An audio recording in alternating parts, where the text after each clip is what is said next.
আজ আমি আপনাদের সাথে যে দুখানা অভিজ্ঞতা শেয়ার করতে চলেছি, এই দুটো অভিজ্ঞতাই দু রকমের, কিন্তু এই দুটো অভিজ্ঞতাই আপনাদের মনকে কোথাও না কোথাও নাড়িয়ে দেবে। ঠিক কি কি অভিজ্ঞতা, চলুন শুনিয়ে ফেলি।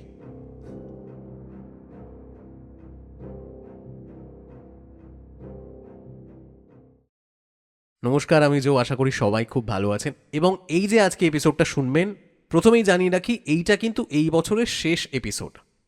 হ্যাঁ, শেষ এপিসোড মানে আমাদের এই বাংলা বছরের শেষ এপিসোড। এরপরে যেটা শুনবেন সেটা হচ্ছে নতুন বছরের প্রথম এপিসোড, এবং সেটা কিন্তু টেকনিক্যালি আমাদের 100 নম্বর এপিসোড হতে চলেছে। তাই সেইটা হবে বেশ স্পেশাল একখানা এপিসোড। আশা করি সবাই খুব ভালো আছেন, নিজের পরিবারের খেয়াল রাখছেন। আজ আপনাদের জন্য যেমনটা প্রথমেই বললাম, দুখানা অভিজ্ঞতা রয়েছে, তবে এই দুটো অভিজ্ঞতাই পাঠিয়েছেন একজন। অভিজ্ঞতা শেয়ার করেছে দেবলীনা, আমি সেই অভিজ্ঞতা আপনাদের শোনাবো। তবে তার আগে, যদি আপনি আপনার জীবনের কোনো রকম এক্সপিরিয়েন্স আমার সাথে শেয়ার করতে চান, খুব সহজেই শেয়ার করতে পারেন। আপনাকে শুধু লিখতে হবে, আর না হয় আপনাকে রেকর্ড করতে হবে, আর তারপর সেটা পাঠাতে হবে আমার ফেসবুক পেজের ইনবক্সে, অথবা আপনি আমায় সোজা মেল করতে পারেন। আমার ইমেল অ্যাড্রেস storywithjoe@gmail.com।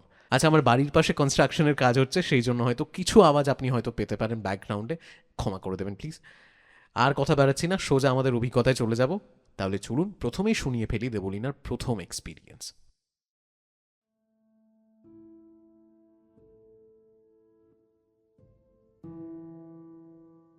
নমস্কার দাদা, আজকে একটা ছোট্ট এক্সপিরিয়েন্স শেয়ার করব, যেটা ঠিক আমার না, তবে আমার মামার। আমার মামা বাড়ি মালদাতে। দেবলীনার মামার বাড়ি মালদার ঠিক কোথায় সেটা দেবলীনা লিখেছে, কিন্তু আমি মেনশন করছি না। তা আমরা মামা বাড়িতে ছোটবেলা থেকেই বেশ অনেকটা সময় কাটিয়েছি। ছুটি হলেই প্রায় 7 থেকে 10 দিন আমরা সেখানে গিয়ে থাকতাম। মামা বাড়ির পাড়াটা মালদার একটু পুরনো পাড়া, আর মামা বাড়িটাও একটু পুরনো ধাঁচের বিল্ডিং। আগে সবাই নিচতলায় থাকতো, কিন্তু দোতলা হওয়ার পর সবাই সেখানে শিফট করে যায়। যদিও আমরা একতলা বা দোতলা দুটোতেই খুব আনন্দ করে কাটিয়েছি। এবার আমার মায়েরা, তারা 3 ভাই বোন, আর প্রত্যেকেরই 2টি করে সন্তান। মানে বলতে গেলে আমরা এই 6 ভাই বোন প্রায় একসাথেই বড় হয়েছি, আর আমরা প্রত্যেকেই ছিলাম দাদু দিদার নয়নের মণি। দাদু মারা গেছেন প্রায় 13-14 বছর হয়ে গেল। শুধু দিদা ছিলেন, আর দিদাকে আমরা খুব মাথায় করে রাখতাম। দিদার কথাই শেষ কথা। আচ্ছা, এটাও বলে রাখি যে দিদা কিন্তু একজন স্কুলের টিচার ছিলেন। সবাই তাকে বর্দি বলে ডাকত। দিদার যেমন দাপট ছিল স্কুলে, ঠিক ছিল তেমন বাড়িতে। এবার আসি আসল ঘটনায়। আমার সেই দিদা নানান কারণে আস্তে আস্তে বেডরিডেন এবং আইসোলেটেড হয়ে পড়েন। দোতলা থেকে একতলায় শিফট করে যান এবং কেন যেন একাকিত্বেই থাকতে শুরু করেন, এবং দীর্ঘদিন ভোগার পর এক রাতে হঠাৎ করে তিনি আমাদের ছেড়ে চলে যান। এই ঘটনাটা আমাদের সবাইকে নাড়িয়ে দেয়, বিশেষ করে আমার। জীবনটা যেন থমকে গেছিল। এই অবস্থা থেকে বেরোতে আমার প্রায় 1 বছর সময় লাগে। ও আচ্ছা, আরও একটা কথা বলে রাখি, আমার দিদা কিন্তু সবসময় খুব ফিট থাকতেন এবং ওয়েল ড্রেসড। স্কুলের টিচার ছিলেন। তিনি সবসময় হালকা রঙের শাড়ি পরতেন, এবং দাদু মারা যাওয়ার পর তো সাদা শাড়িই পরতেন। তো দিদা মারা যাওয়ার ঠিক 1 বছর হতে আর মাত্র কয়েকটা দিন বাকি। এবার সেই সময় একটা ঘটনা ঘটে। একদিন মামা সন্ধেবেলায় বসে টিভি দেখছেন। হঠাৎ মামার মনে হলো যে কে যেন সাদা শাড়ি পরে ওই ঘর থেকে বেরিয়ে গেল। মামা ভাবল যে মামি হয়তো কোনো কাজে এসেছিল। এবার এর ঠিক কিছুক্ষণের মধ্যেই মামি ওই ঘরে আসে। মামা তখন জিজ্ঞেস করে, এই কি, তুমি এত তাড়াতাড়ি শাড়িও পাল্টে ফেললে? সাদা শাড়ি পরে ঘুরছিলে কেন? মামি শুনে বলে, আমি তো সেই কখন থেকে রান্নাঘরে আছি, আমি কেন সাদা শাড়ি পরব? এই শুনে মামার একটু খটকা লাগে এবং তারপরেই সবটা হয়তো পরিষ্কার হয়ে যায়। জানি না এটা সবটাই কি মনের ভুল কিনা, নাকি দিদাই এসেছিলেন তার প্রথম মৃত্যুবার্ষিকীতে সবাইকে দেখতে আর সবাইকে মনে করিয়ে দিতে যে তাকে ছাড়া একটা বছর পূর্ণ হতে চলেছে। এর উত্তর কিন্তু মামা আজও খুঁজে পায়নি।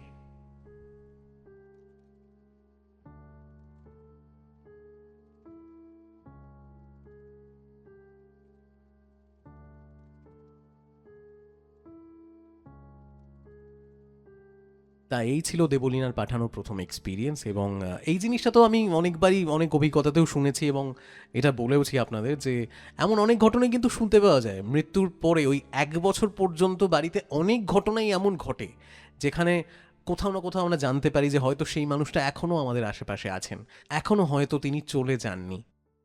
ঠিক সেই রকমই হয়তো মামাও এক্সপিরিয়েন্স করেছিলেন, ঠিক সেই রকমই হয়তো তিনিও ফিল করেছিলেন। আপনাদের কি মনে হয় অবশ্যই নিজের মতামত কমেন্ট করে জানাবেন, এবং আবারও যদি আপনি আপনার কোনো এক্সপিরিয়েন্স আমার সাথে শেয়ার করতে চান খুব সহজে শেয়ার করতে পারেন। আপনাকে শুধু লিখতে হবে কষ্ট করে, আর না হয় রেকর্ড করতে হবে, আর তারপর সেটা পাঠাতে হবে আমার ফেসবুক পেজের ইনবক্সে, অথবা আপনি আমায় মেল করতে পারেন। আমার ইমেল অ্যাড্রেস story@joe@gmail.com। এবারে চলে যাই দেবলীনার পাঠানো দ্বিতীয় অভিজ্ঞতায়।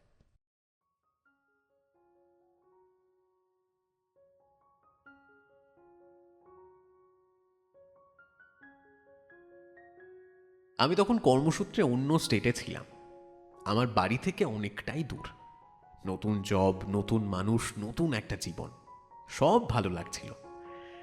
আমাদের অফিস কলিগসদের মধ্যেও খুব ফ্রেন্ডশিপ ছিল। প্রায়ই আমরা বাইক রাইড কিংবা একসাথে খাওয়া দাওয়া করতে এদিক ওদিক বেরিয়ে পড়তাম। বাড়ি থেকে দূরে ছিলাম, কিন্তু বাড়ির অভাব কখনোই ফিল করিনি। আমাদের অফিস কলিগসদের একটা গ্রুপ ছিল, সেখানেই একটা ছেলে ছিল যাকে বলতাম আমরা সবাই হার্ট অফ দ্য টিম। সবসময় একেবারে হই হই করতে থাকতো, কি না পারতো, গান গাইতো, নাচতো গানের সাথে, দুর্দান্ত চিকেন রান্না করতো। তাই আমাদের কোনো পার্টি হলে সব কিছুর দায়িত্ব ওর ওপরই বর্তাত। সুবিধার জন্য বলে রাখি ছেলেটার নাম অরূপ। এভাবে খুব আনন্দে আমাদের দিনগুলো কাটছিল। একদিন জানতে পারি যে একটা নতুন মেয়ে জয়েন করেছে আমাদেরই পাশের একটা টিমে। ধরে নিচ্ছি মেয়েটার নাম ত্রিনা। তো আমাদের টিম আর ত্রিনার টিম অফিসে পাশাপাশি বসতো। যথারীতি ত্রিনার সাথে আমাদের সবারই সবসময় দেখা হতো এবং কথা হতো। ধীরে ধীরে ত্রিনা আমাদেরই গ্রুপের একজন হয়ে ওঠে, এবং এই যে আমি আমার কলিগ ছেলেটির কথা বলছি অরূপ, তার সাথে ত্রিনার একটা প্রেমের সম্পর্ক গড়ে ওঠে। এই যে আমাদের কলিগ ছেলেটি মানে অরূপ, সেও আমাদেরই টিমের আর একটা ছেলের সাথে রুম শেয়ার করে রেন্টে থাকতো। তো যাই হোক, ওদের প্রেম গড়ে ওঠে এবং ভালোই চলছিল সবকিছু। আমরা একসাথে ট্রিপেও গেছিলাম। কিন্তু ধীরে ধীরে আমরা সবাই খেয়াল করি যে অরূপ কেমন যেন পাল্টে যাচ্ছে। কাজে মন নেই। যে বস তাকে ছেলের মতো ভালোবাসে সেই বস অরূপকে বকছে। কোনোদিন সে অফিসে আসে, আবার কোনোদিন আসে না। যেদিন আসে সেদিন অনেক লেট করে আসে। তার চেহারা দেখি বোঝা যাচ্ছে সে যেন ভেতর থেকে কেমন গুমড়ে গুমড়ে থাকছে। খাওয়া দাওয়া করছে না, কথা বলছে না কারোর সাথে। আর অরূপ যখন ত্রিনার সাথে সম্পর্কে ছিল তখন আমাদের সবাইকে কেমন যেন ভুলে গেছিল। সারাদিন শুধু ওর সাথেই থাকতো, একমাত্র ওর সাথেই দেখা করা, ঘুরতে যাওয়া, সবকিছু। আমরা অনেক বোঝানোর চেষ্টা করেছি, জিজ্ঞেস করেছি কি রে, কি হয়েছে। ও কিছু বলতো না, কিন্তু এইটুকু তো বুঝতাম যে ওর ভেতরে ভেতরে কোনো সমস্যা হচ্ছে। আমাদেরই টিমের কিছু সিনিয়র দাদা, তারা বলেছিল যে তুই আমাদের সাথে বল, তোর সমস্যার কথা খুলে বল, কি হয়েছে। অরূপ কিন্তু কিছু বলতো না, উল্টে বলতো যে কোন মুখে আমি তোমাদের কাছে ফিরবো। আমার যখন ভালো সময় চলছিল আমি তখন তোমাদের ইগনোর করেছি, আজকে আবার তোমাদের কাছে কি করে ফিরবো। একদিন দেখলাম অরূপ মাথায় চোট পেয়েছে। যখন জিজ্ঞেস করলাম তখন বলল যে পড়ে গেছি। পরে জেনেছিলাম তৃণা নাকি অরূপকে ধাক্কা মারে আর অরূপ পড়ে যায়। অরূপের নামে পুলিশে কমপ্লেনও করা হয়েছিল। আর এইসব দেখে অরূপের দাদার স্ট্রোক হয়ে যায়। অনেক অনেক টাকা খরচা করে অরূপ তার দাদার ট্রিটমেন্ট করায়। এবং এরই মধ্যে একদিন তৃণা অরূপকে নিজের দেশের বাড়ি নিয়ে যায়। তো তৃণা তার দেশের বাড়ি নিয়ে যায় অরূপকে, এবং সেখানে তাকে অকথ্য অত্যাচার করে তৃণা, তার দুই বোন এবং তার মা মিলে। এবং এরই সাথে অরূপকে সেখান থেকে বার করে দেয়া হয় এবং তাকে দিয়ে একটা এগ্রিমেন্ট সাইন করিয়ে নেওয়া হয় এবং তার ভিডিও করা হয়। অরূপ কিন্তু ট্রিনার যে হোম টাউন সেখানে কিছুই চিনত না বা কাউকে জানত না। এরপরে অরূপ আমাদেরকে এসে সব ঘটনা একদিন জানায় আর কান্নায় ভেঙে পড়ে। আরও বলে যে আমি এখান থেকে জব ছেড়ে চলে যাব। একদিন হঠাৎ ও ক্যান্টিনে এসে আমাদের সবাইকে বলে যে চলো একসাথে লাঞ্চ করি। অনেকদিন হয়ে গেছে একসাথে গল্প করা হয় না। সেদিন আমরা একসাথে লাঞ্চ করি, অনেক কথাবার্তা বলি। আমরা সেদিন যেন আবার সেই আগের অরূপকে খুঁজে পাচ্ছিলাম। কিন্তু কে জানতো সেটাই আমাদের ওর সাথে শেষ দেখা। 2-3 দিন পর একটা 7 পাতার সুইসাইড নোট আমরা হোয়াটসঅ্যাপ স্টেটাসে দেখে সবাই চমকে উঠি। ভাবি অরূপ হয়তো মজা করছে, কিন্তু আমাদের ধারণা সম্পূর্ণ ভুল করে আমরা নিউজ চ্যানেলে নিউজটা পাই। এরপরে পুরো কারণটা জানতে পারি। তৃণা ওরই সামনে ওর যে রুমমেট, মানে অরূপের যে রুমমেট, তার সাথে প্রেমের সম্পর্কে জড়িয়ে পড়ে। অরূপ সবকিছুই মেনে নিয়েছিল, কিন্তু নিজের চোখের সামনে তার প্রিয় বন্ধু আর তার গার্লফ্রেন্ডকে একসাথে দেখে অরূপ সেটা মেনে নিতে পারেনি। ওই রকম একটা হাসি খুশি ছেলে কিভাবে যে চোখের সামনে তিল তিল করে শেষ হয়ে গেল, আমি আমার জীবনে ওই একবারই দেখেছি। এবং আজ ওই বিষয়টা আমায় প্রচণ্ড নাড়া দেয়।